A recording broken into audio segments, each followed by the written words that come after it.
welcome back to my channel. This is Zachary Bushy, and if you are listening, welcome back to the podcast. And yeah, so today we will be talking about, 1 minute, I'm gonna go take the toy from my cat.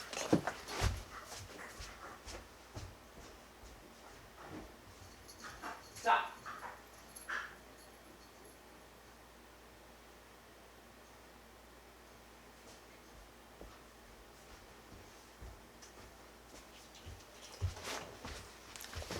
So her toy fell down the stairs.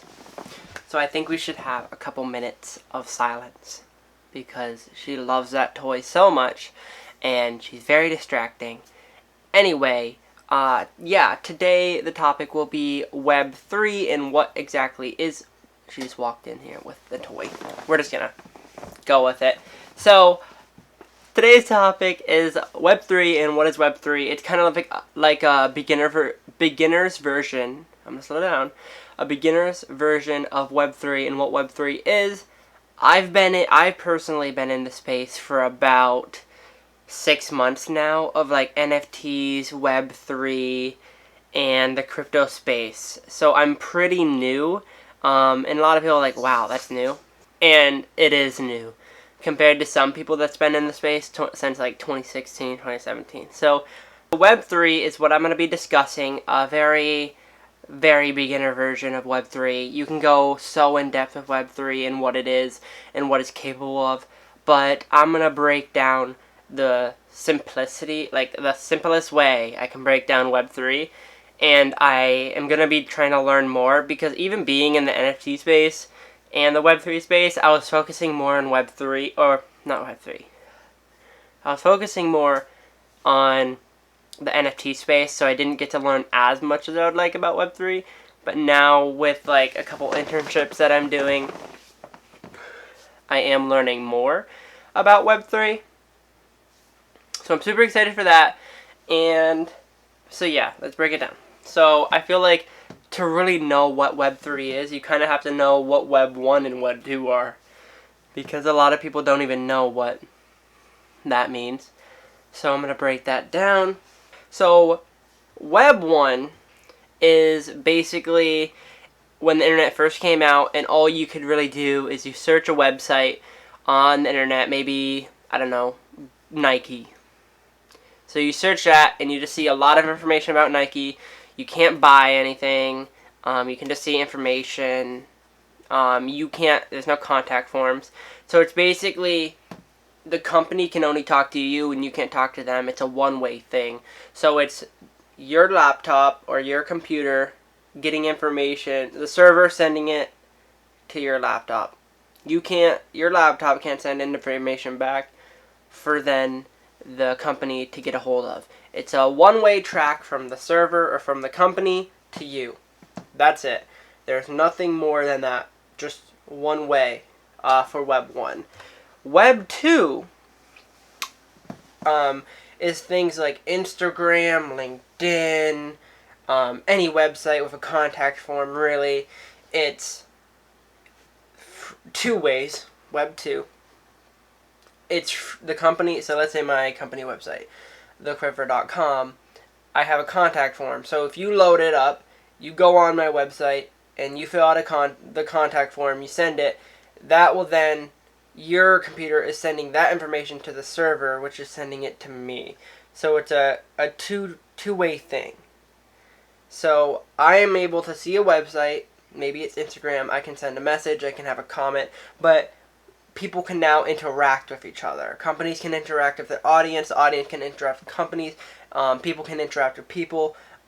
It's very interactive, but the one thing in the middle is it always has to pass through that server or that company page. So maybe Instagram server, which is like what the website or the app is running off of, has to go from your computer or your phone through that server to the person, the person you're talking to. So there's that filtration / pass through system that is in place. So if you post something, and maybe it's like, they don't do this, but maybe you post like a Discord link in a message to someone, and they're like, oh, you're trying to get someone off this platform? No, I'm going to take that off. So then they can regulate what you send to your friend or to a company. They can regulate what you post.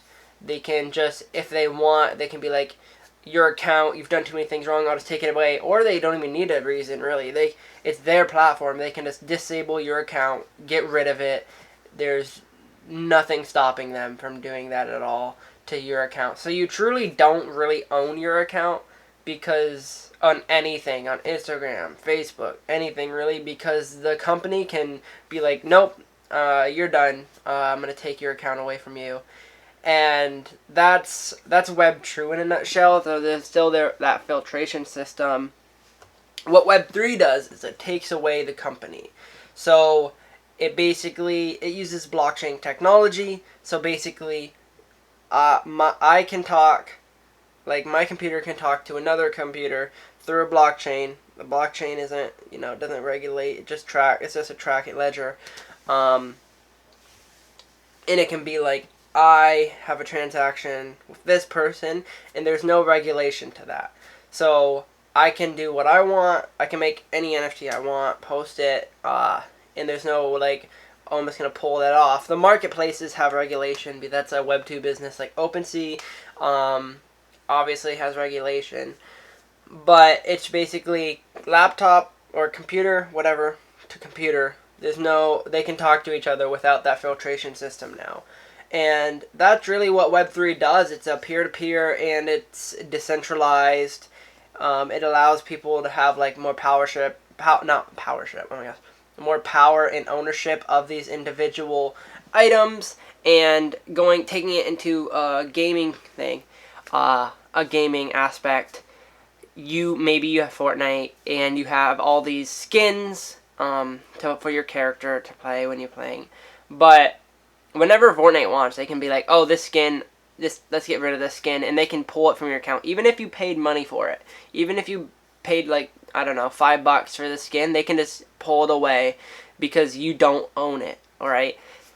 So that's something more that Web3 does, is that if you have an NFT and you have like maybe a blockchain game, a crypto game, and they're like, maybe they're minting, or they have these things that you can catch or you can buy. I don't know what to name NFTs. So let's say it's Fortnite. So you can buy these skins from the store, and it will go into your wallet as an NFT. So if they decide they don't want to have any more of those skins or those NFTs, they can't pull the NFTs from your wallets, if that makes sense. So once you own it, you own it. And you can still use that skin in the game, and they can't really stop you because you own it at that point. So you actually own it. They can't just pull it from your inventory because it's in your wallet, and you hook your wallet up to the game, and you can use that skin even if they pull it away. And if they do pull it away, it actually makes your skin, if they can't buy it anymore, it makes your skin more rare. So it's kind of like, supply demand. So it just allows peer-to-peer transactions. It allows you to own your actual assets, so you can't just get all your stuff. Like if Fortnite shuts down tomorrow, all the money you put into that game is gone. You can't get it back. They're not gonna reimburse everyone. That they probably couldn't afford it if they're shutting down. So this just allows you to own assets in either crypto games, in either just art pieces, or utility pieces, or pieces of land in the metaverse, any of that. So that's what Web3 really offers. That's a pretty basic breakdown of what Web3 is, if it has helped or aided you. I know this is going to be a short video today, but it's very simple. I can go in more depth, and I probably will go in more depth in the future when I personally know more and I feel more confident talking about this and explaining it better. But overall, that's Web3. If you have any questions or you want to expand on what I said, because I am totally open to hearing more about Web3 and just learning more. So if you have any questions, concerns, or if you're like, hey, what you said is wrong, I'm okay with that. I'm pretty humble. But yeah, just leave a comment down below. If you're listening, thanks for listening all the way through. You're awesome. And yeah, that's it. So, peace.